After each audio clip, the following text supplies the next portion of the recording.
Hello everyone, welcome to my channel polity with Manju. आज अपन political theory से न्याय एक टॉपिक है जो यूजीसी नेट के सिलेबस में है, तो उससे रिलेटेड अपन कुछ क्वेश्चन आंसर्स करेंगे जो बहुत इम्पोर्टेंट है, जहाँ से हर साल एक दो क्वेश्चन पूछे जाते हैं। तो चलिए शुरू करते हैं। न्याय की आधुनिक अवधारणा मुख्यतः किससे जुड़ी हुई है? दंड से, निष्पक्षता से, धार्मिक नियम से, राज्य नियंत्रण से। तो इसका आंसर होगा बी, निष्पक्षता से। न्याय की जो आधुनिक अवधारणा है वो निष्पक्षता से जुड़ी हुई है कि न्याय निष्पक्ष होना चाहिए, सबको समान न्याय मिलना चाहिए। जस्टिस एज फेयरनेस किसका सिद्धांत है? प्लेटो का, जॉन रॉल्स का, कार्ल मार्क्स का, एरिस्टोटल का। तो इसका आंसर आएगा बी, इसका आंसर आएगा बी। जॉन रॉल्स ने जस्टिस एज फेयरनेस सिद्धांत दिया था। न्याय का संबंध किससे नहीं है? समानता से, स्वतंत्रता से, पक्षपात से, अधिकार से। तो इसका आंसर सी आएगा। न्याय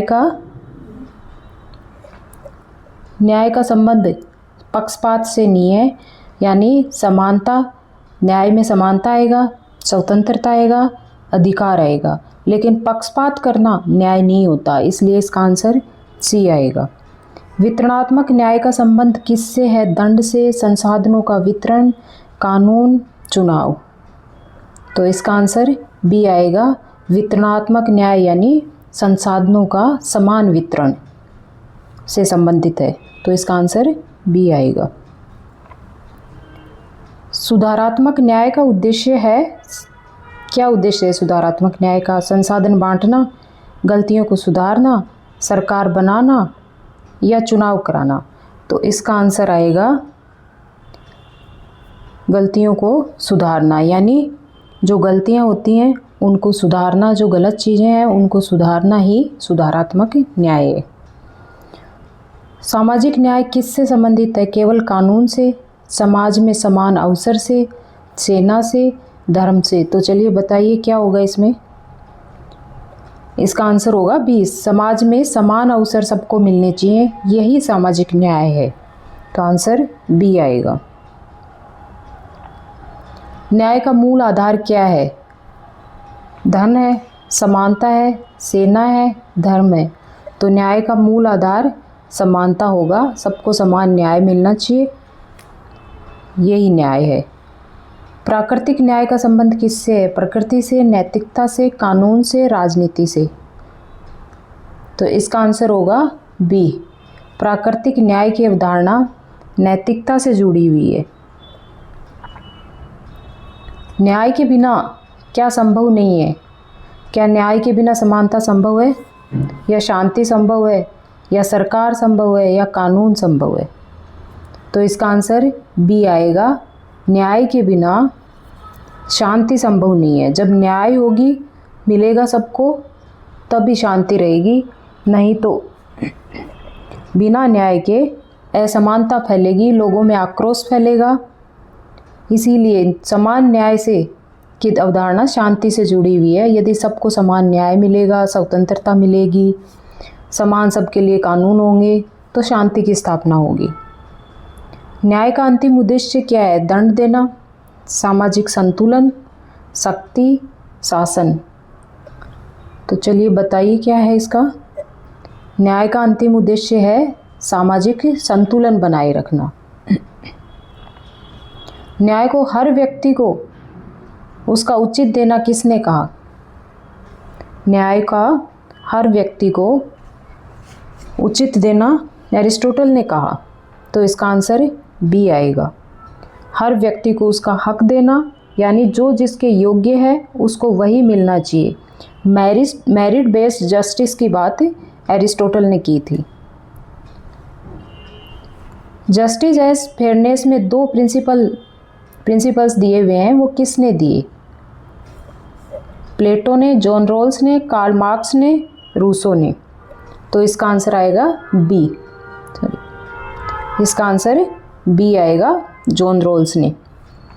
सभी को समान स्वतंत्रता और सभी को कमज़ोर वर्ग का फ़ायदा, ये दो प्रिंसिपल्स इसमें जॉन रॉल्स के हैं कि सभी को समान स्वतंत्रता और कमज़ोर वर्ग का फ़ायदा।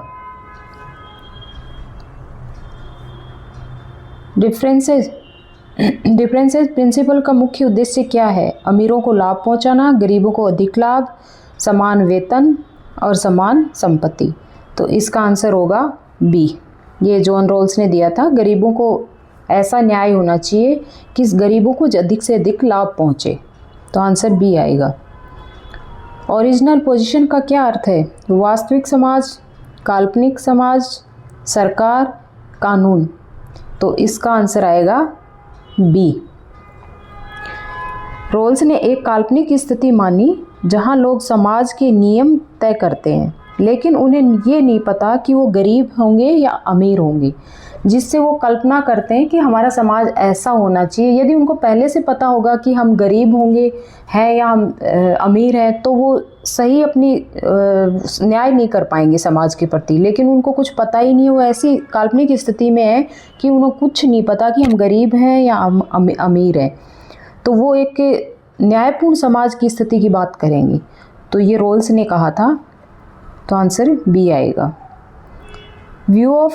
वेल ऑफ इग्नोरेंस का मतलब क्या है? ज्ञान प्राप्त करना, अपनी पहचान भूल जाना, कानून बनाना, वोट देना। तो इसका आंसर बी आएगा, अपनी पहचान भूल जाना। रॉल्स ने कहा था कि एक ऐसे काल्पनिक स्थिति की कल्पना करते हैं जिसमें किसी को ये नहीं पता कि मैं किस स्थिति में हूँ, तभी वह बता पाएगा कि हमारा समाज ऐसा होना चाहिए, इसको इस तरह का न्याय मिलना चाहिए। तो इसका आंसर बी आएगा। न्याय को वर्ग संघर्ष से जोड़ने वाला कौन है? प्लेटो, कार्ल मार्क्स, एरिस्टोटल, रॉल्स। तो इसका आंसर आएगा कार्ल मार्क्स। वर्ग संघर्ष की बात कार्ल मार्क्स ने की थी। न्याय को नैतिकता से जोड़ने वाला कौन है? Marx, Aristotle, Rawls, Hobbes. तो इसका आंसर आएगा ए, एरिस्टोटल। नैतिकता के बिना न्याय संभव नहीं है, यह एरिस्टोटल ने कहा था। तो इसका आंसर ए आएगा। न्याय को स्ट्रॉन्गर का एडवांटेज किसने कहा? प्लेटो, थ्रेसिमेक्स, एरिस्टोटल, रॉल्स। तो ये थ्रेसिमेक्स ने कहा था। प्लेटो की पुस्तक रिपब्लिक में justice is the advantage of the stronger, ये थ्रेसिमेक्स ने कहा था प्लेटो की बुक में। जब प्लेटो उनसे वार्तालाप करते हैं, तो वार्तालाप के माध्यम से जब समझाते हैं, तो अलग अलग उसमें किरदार होते हैं, तो उसमें से एक थ्रेसिमेक्स है जिसने ये बात कही थी। न्याय का संबंध वर्चू से किसने जोड़ा? एरिस्टोटल ने, मार्क्स ने, रॉल्स ने, लोक ने। तो इसका आंसर आएगा ए, एरिस्टोटल ने न्याय का संबंध वर्चू से जोड़ा। तो आंसर आएगा ए। रॉल्स के अनुसार असमानता कब उचित है? जब अमीरों को फायदा हो, जब गरीबों को नुकसान हो, जब सबको लाभ हो, खासकर कमजोर वर्ग को, और जब सरकार चाहे। तो इसका आंसर सी आएगा।